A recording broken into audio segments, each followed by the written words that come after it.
the hottest movie review on the internet today, the A-List Review.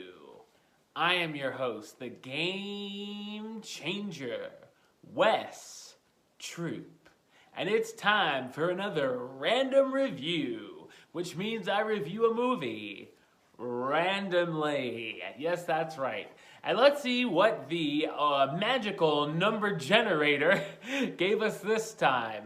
Oh, this time we're gonna go back and check out a movie that's been sitting on my shelf for a long time. I just never got the chance to watch it. Probably about as long as it's been out on DVD. But ladies and gentlemen, the time has come. My review of the 2008 comedy from the Coen brothers, Burn After Reading, coming up now.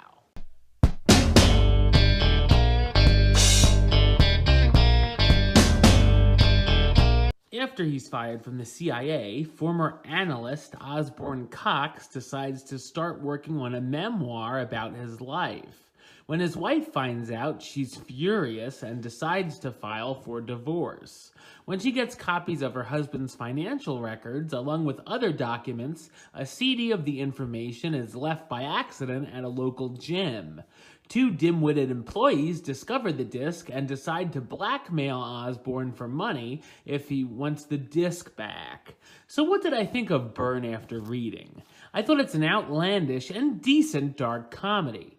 The film is directed by the Coen brothers, so of course it has its strange moments, and while it doesn't rank up there with some of their best work, it certainly isn't one of my least favorites either.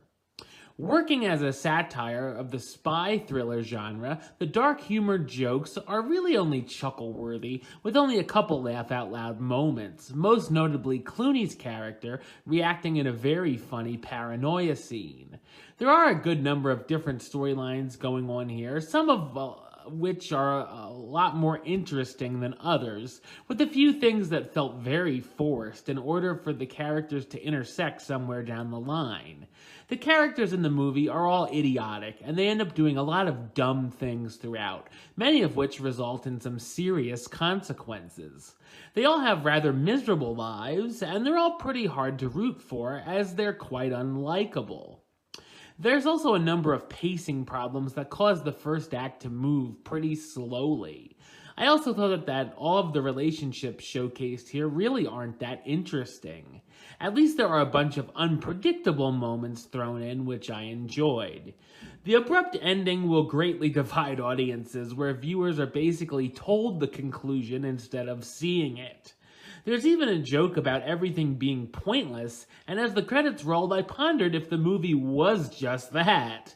The material is greatly elevated by the performances from its all-star cast, starring George Clooney as Harry Farrer, a deputy U.S. Marshal who's cheating on his wife with a number of different women, Frances McDormand as Linda Litsky, the gym employee who wants to use the money from the blackmail scheme for a plastic surgery operations and begins dating Harry, John Malkovich as Osborne Cox, the former CIA analyst fired because of his drinking problem, Tilda Swinton as Katie Cox, Osborne's dismal wife who's also sleeping with Harry, and Brad Pitt as Chad Feldheimer, Linda's friend and fellow employee who gets wrapped up in the blackmail as well.